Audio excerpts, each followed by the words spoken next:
if you were to tell me like 5 years ago, like if you were to ask me, who do you think of when you think of Chicago music? Who do you think I would say?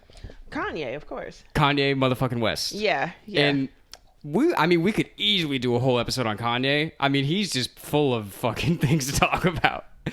But not to get into like really dive deep into it. But this is the thing about Kanye. It's like with older people and like people that don't really listen to like hip hop music or like rap music. Yeah. I understand why they could maybe just not like him. Yeah. Because they might not understand why he's so fucking good. Like why I call him a musical genius for sure. But if you don't understand like hip hop, you don't listen to hip hop and you just hear like the crazy shit that he does and he says, you're not going to think, oh, this is a musical, prodigy or whatever. But like as a person, like I guess our age, to not say that Kanye is a musical genius, there's either one of two things happening, I think. Either you don't know shit about music or you're a hater. Yeah. I really I don't really see any other option. It's like he's clearly a great musician. Yeah, he's really good. He's interested in the music. He loves the music, and you can tell.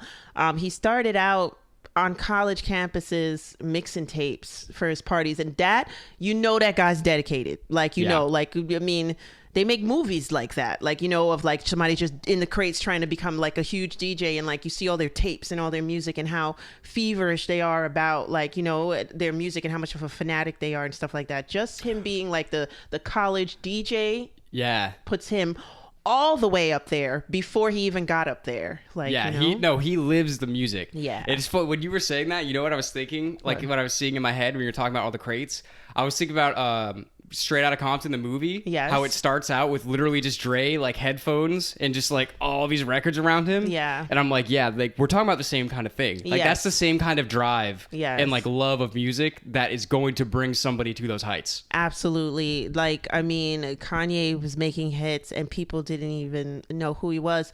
I was watching this show. 50 Cent has a new show called Raising Kanan, and the season 10 finale was at the end, and they played a song that Kanye sampled for a Jay-Z record that was like made in the early 2000s. I know you guys would know it if I just go like doom doom doom doom doom doom.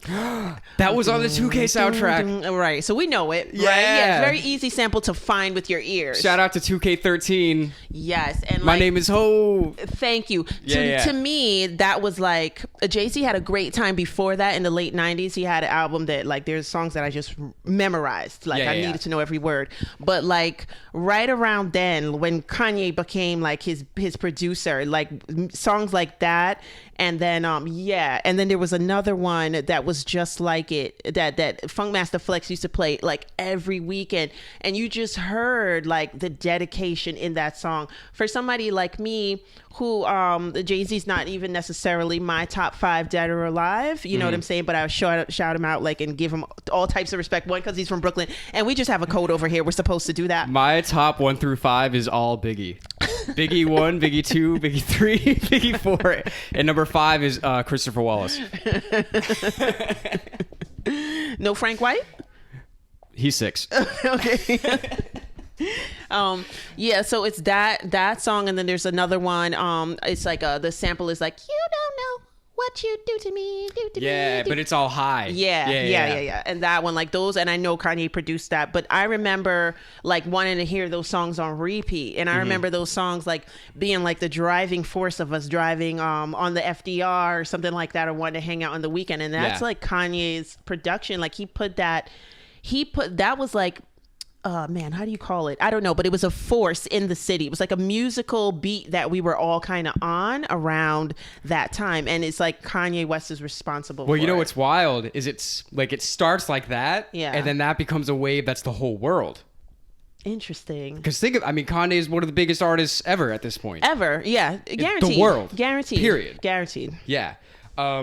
One last thing I want to say about Kanye, like this is what helped me realize, like what you were saying, and like how he's digging in the crates of like all kinds of shit. Yeah. Because like I feel like a lot of rap music, when it samples, it's a lot of it like funk or like an R&B, like an old school or like a Motown kind of thing. Yes. But I remember listening to what was that song, Takeover, and they sampled the Doors. Yeah. And I was just like, I'm not saying necessarily, oh, you should just take all these great artists, but just the fact that I know that he's listening to the Doors. Right, yeah. You know what I mean? Yeah. No, and it was a great beat. Like, I mean, I have an issue with the song itself because that was when he was talking shit with Nas, right? Yeah, and it's not, and I'm not a Nas stan either. I mean, he could be probably in my top 5 dead or alive, but it was my issue is with Prodigy, because Prodigy is in my top 5 dead or alive. Yeah. And I'm just like, Jay-Z, stop.